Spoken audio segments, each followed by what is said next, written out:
¿Qué tal? ¿Cómo están? Muy buenos días, muchas gracias por estar acá junto a nosotros. Estamos en la Fundación para el Progreso y damos comienzo a este nuevo ciclo de entrevistas, de conversaciones en el Libero. Les damos la bienvenida a todos ustedes que nos están viendo y vamos a darle la bienvenida también a Álvaro Fischer, quien recientemente, hace un par de semanas, publicó su nuevo libro llamado De Naturaleza Liberal: cómo la moral y el comportamiento humano encuentran su mejor expresión en una sociedad liberal moderna. Álvaro, muy buenos días, muchas gracias por estar acá. Muy buenos días, muchas gracias por la invitación. Bueno, vamos a comenzar este primer encuentro preguntándote, Álvaro, si tuvieras que de alguna forma decir cómo se fue configurando este libro. Nosotros conversamos hace un tiempo en una entrevista. Es un libro muy extenso donde tú analizas un poco el comportamiento humano. ¿Cómo se fue configurando este libro? Bueno, este libro se empezó a configurar sobre la base de unos escritos anteriores que había hecho yo en distintas ocasiones por distintas razones. En un caso, porque Patricio Meiler nos había convocado a un grupo de personas para pensar en Chile hacia el 2050, y entonces yo había escrito algunas ideas respecto de cuáles son las tendencias naturales de los seres humanos que se están manifestando permanentemente y que podrían configurar el Chile de 2050, porque tratar de definir el futuro es muy difícil.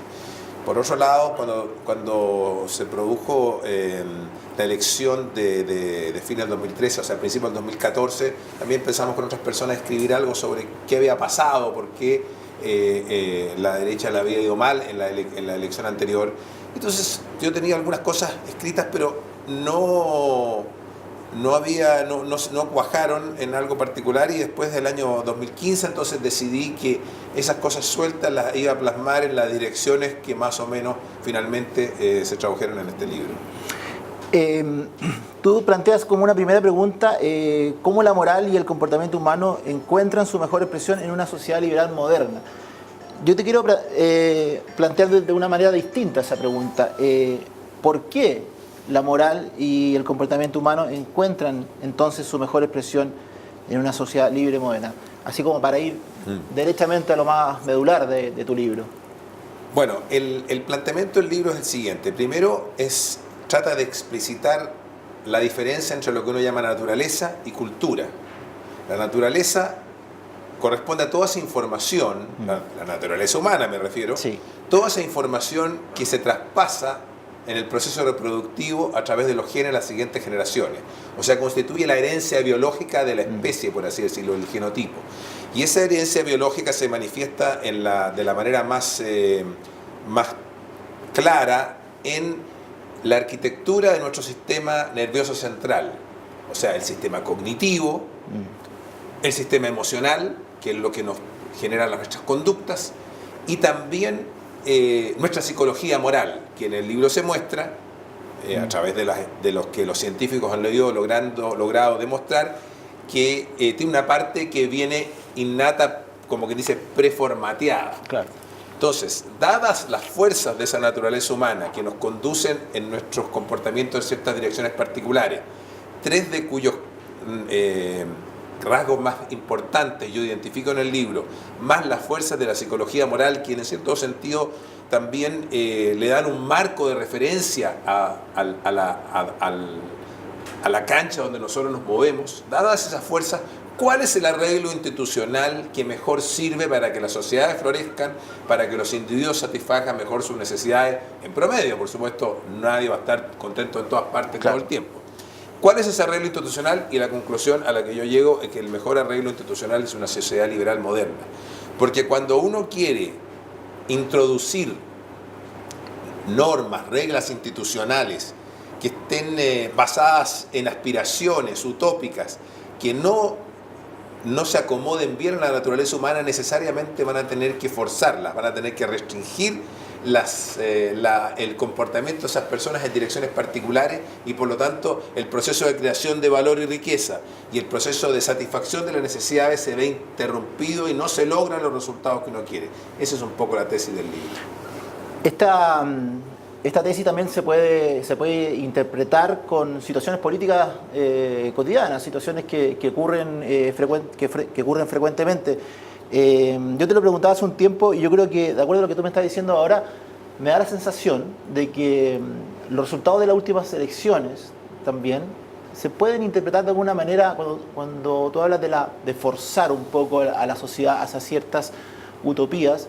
Quizás, si uno lo pone en algo concreto, quizás la nueva mayoría, por ejemplo, en la política, trató de forzar a la sociedad chilena hacia cierta dirección y eso finalmente no lo pudo concretar y eso también produjo el resultado de las elecciones. Sí, déjame hacer un pequeño capítulo respecto a la respuesta anterior. El hecho de que el mejor arreglo institucional, a mi juicio, sea la sociedad liberal moderna, no significa que eso es el resultado natural de la evolución. No es que estamos determinados necesariamente a conducirnos en esa dirección. Y la historia demuestra exactamente lo contrario. Más bien, la opción por una sociedad liberal moderna es el resultado de un proceso de deliberación democrático, ¿eh? para que no se piense que aquí hay una especie de camino fatal y que nos conduce directamente a esto de todas formas. Ahora, respondiendo a tu pregunta, efectivamente yo creo que sí. Yo creo que en el caso de la nueva mayoría, me parece a mí que lo que hizo la nueva mayoría fue cambiar una especie de consenso que se había producido durante el periodo de 1990 hasta 2014, en que la sociedad chilena se acordó implícitamente, digamos, en llegar a un crecimiento acelerado, un desarrollo acelerado, y en dos sabores, digamos, el sabor concertación, que buscaba más equidad, y el sabor, en ese tiempo se llamaba Alianza por Chile, digamos, quizás con más eficiencia, una cosa así. Y eso fue modificado por la nueva mayoría hacia el combate de la desigualdad. Exacto. Entonces, obviamente el combate de la desigualdad empieza a introducir modificaciones y restricciones en las capacidades para generar valor y riqueza y que las personas se expresen de la manera que a ellos mejor les gustaría. Por ejemplo, en el caso de la educación. En el caso de la educación, el esfuerzo por hacer que no sea el bolsillo de las personas aquello que determine la educación que tengan los hijos, y que fue propuesto por muchas personas, muchas de las cuales tenían sus hijos y los mantienen en colegios particulares pagados, que es la forma más extrema en que el bolsillo de los padres marca el resultado de la educación de sus hijos. Y la razón de eso, creo yo, es justamente porque la naturaleza humana nos insta a tratar de darle la mejor educación que podamos a nuestros vástagos, a nuestra progenie. Y si las sociedades no se hacen cargo de eso, entonces cometen los errores que se fueron cometiendo en el caso de la nueva mayoría. No es que la aspiración a tener una educación pareja sea mala per se, esa es una buena aspiración, pero si el Estado chileno no puede entregar una educación de calidad a todos, como es lo que uno ha podido averiguar, entonces impedir que los padres hagan un aporte adicional, por ejemplo, es una mala idea.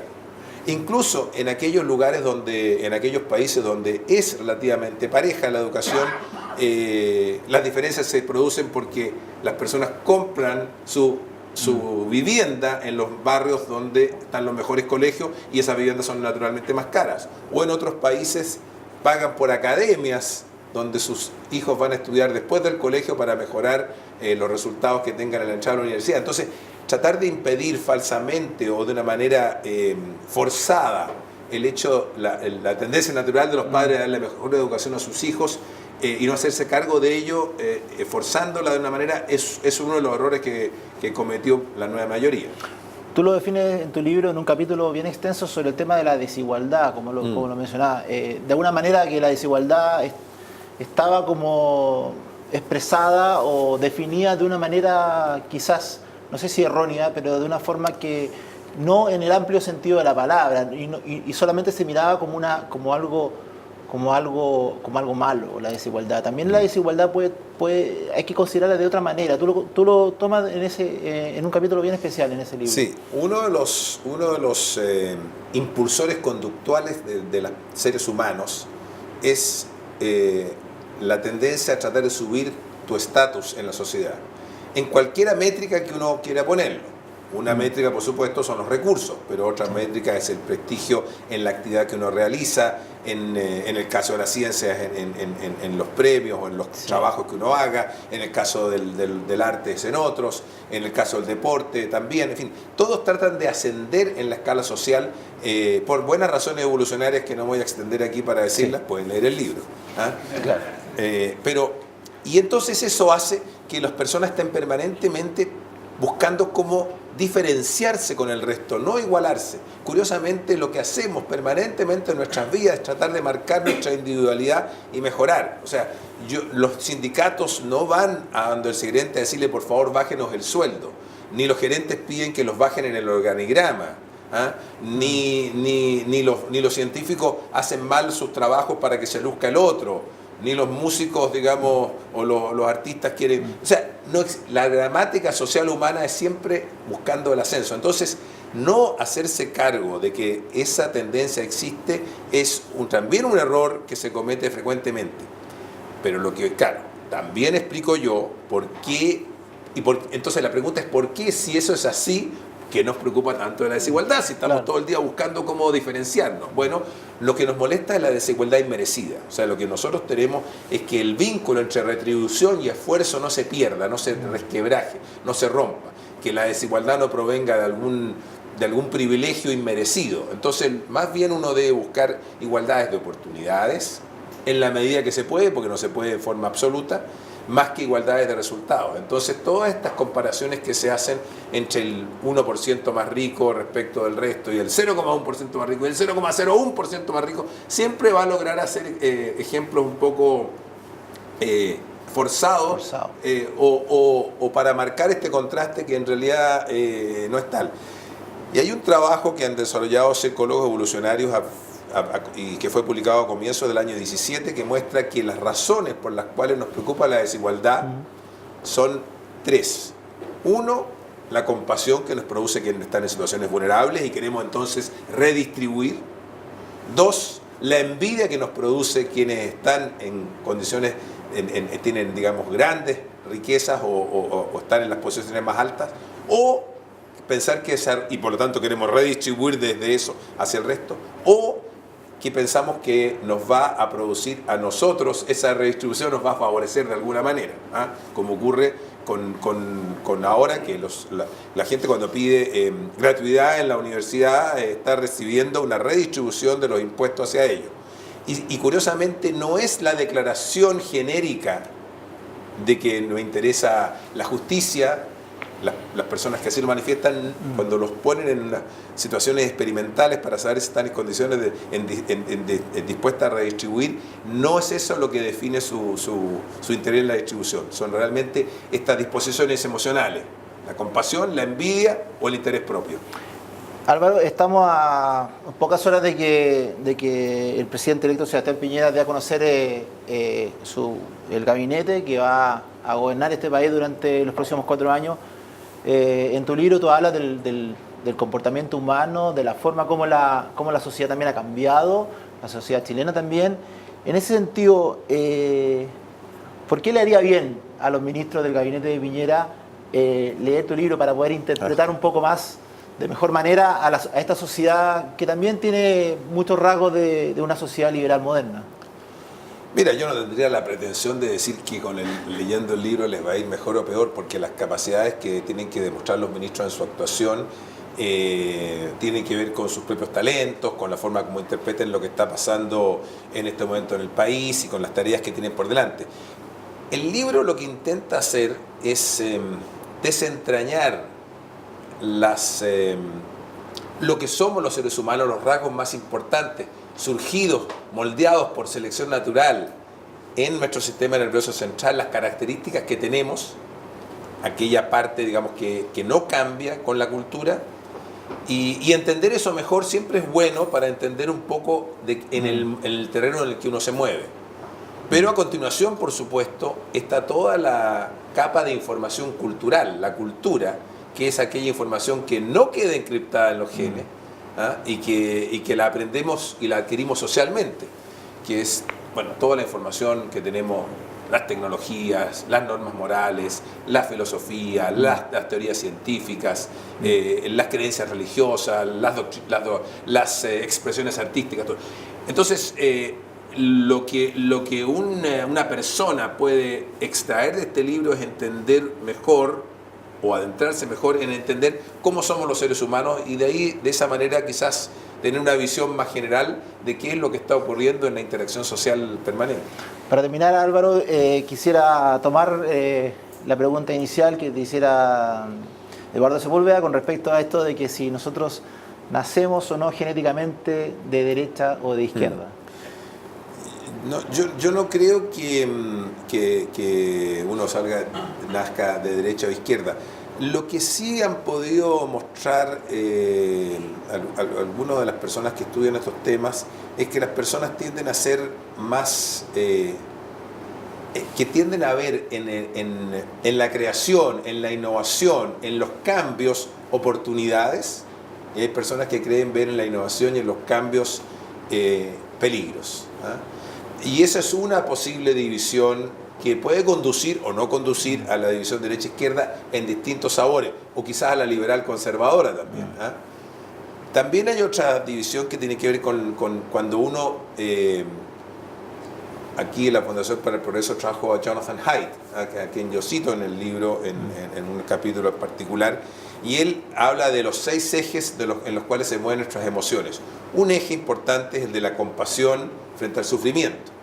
Cuando uno está en ese eje, en la compasión frente al sufrimiento de manera más exagerada o más única, sin ver las otras temas en los cuales se mueven nuestros sentimientos morales, puede tender a creer que las sociedades solidarias con las ideas socialistas son las más importantes versus aquellos que pensamos que además de eso debemos preocuparnos de nuestro interés propio porque de la combinación de ambos nos va mejor. Por eso que hay un capítulo en el libro que se llama El seductor meme socialista, porque a pesar de todos los fracasos que ha tenido en sus versiones más radicales, incluso hoy día el mundo contemporáneo sigue buscando, digamos, y entusiasmándose con líderes como Corbyn en Inglaterra o Sanders en Estados Unidos o el Podemos en España o el Frente Amplio en Chile.